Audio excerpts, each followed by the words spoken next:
In the early hours of November 13, 1971, the quiet town of The Pass, Manabita, woke to horror.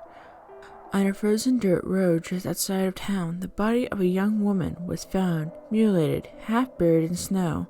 Her name was Helene Betty Osborne. She was 19 years old. The brutality of her death would shock the nation. But what followed, the silence, the inaction, and the delay of justice would expose something far deeper. A truth about race, about indifference, and about a Canada that refused to face itself.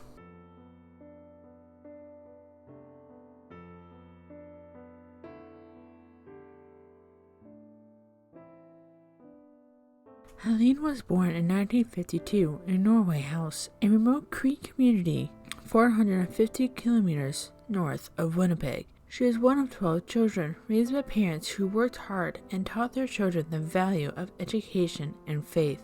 Even as a child, Helene stood out. Her teachers described her as curious, articulate, and fiercely determined. She dreamed of becoming a teacher herself, to give back to her community, and help bridge the growing gap between Indigenous and non-Indigenous Canada. But life for Indigenous children in the 1960s and 70s was marked by hardship. Many, like Helene, had endured the residential school system, a network of government and church-run institutions that sought to erase their language, culture, and identity. Still, Helene emerged hopeful. In 1971, she left Norway House and moved to The Pass to continue her studies. She was determined to finish her education and to earn her teaching degree.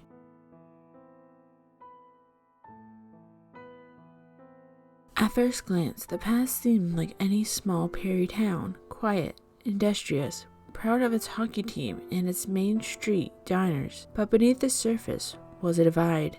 Indigenous and non-Indigenous people lived side by side, yet worlds apart. Bars refused to serve Native patrons. Landlords turned them away.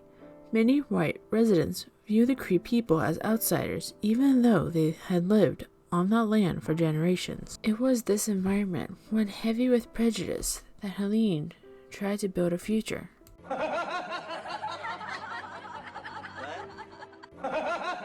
November 12, 1971, a Friday night. Helene spent the evening with friends.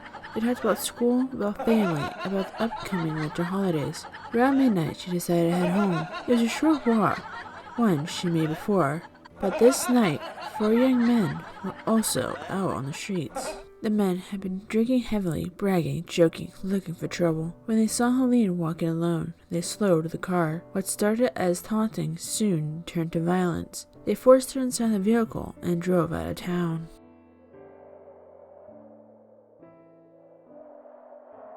At a secluded gravel pit outside The Pass, the men attacked her. They beat her. They tore out her clothes. Then, in a frenzy of hatred, one of them took a screwdriver and stabbed her more than 50 times. When they left, she was unrecognizable. They drove away, laughing, leaving her body half covered in snow. By dawn, the cold had stilled her body, but the violence of that night would echo through decades.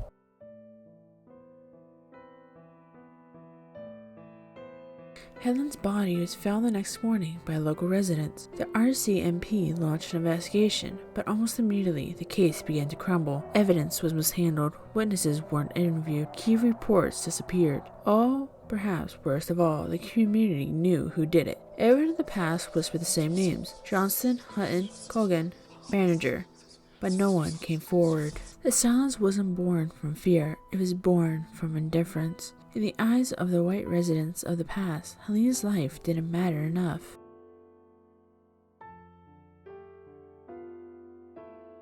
For 16 years, nothing happened. The suspects went on with their lives.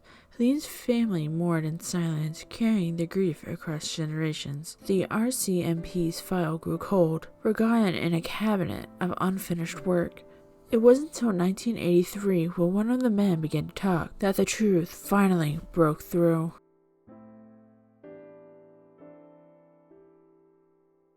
In 1987, 16 years after the crime, Dwayne Archie Johnson was convicted of Helene Betty Osborne's murder. He was sentenced to life in prison, but the others, Hutton, Colgan, and manager walked free. For many, it wasn't justice. It was a reminder of how slowly it came and how easily it was denied.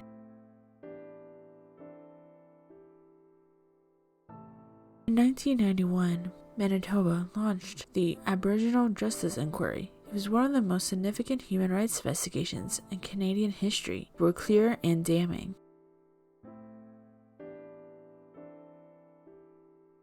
The report revealed deep systematic racism, not just in the past, but in law enforcement, courts, and public attitudes across Canada. It became a turning point. The name Helene Betty Osborne became a rally crying for change.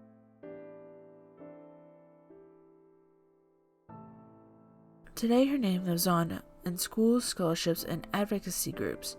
The name Helene Betty Osborne Inuit Education Resource Center honors her dream, a place where children can learn without fear or prejudice. Her story also helped shape national awareness of the epidemic of missing and murdered Indigenous women and girls, an injustice still unfolding. Helene Betty Osborne was more than a victim of violence. She was a daughter, a sister, and a teacher in the making. Her life and the years of silence that followed her death revealed deep cracks in Canada's conscience, but her legacy endures in every act of truth-telling, in every student's success, and every Indigenous woman who refuses to be forgotten.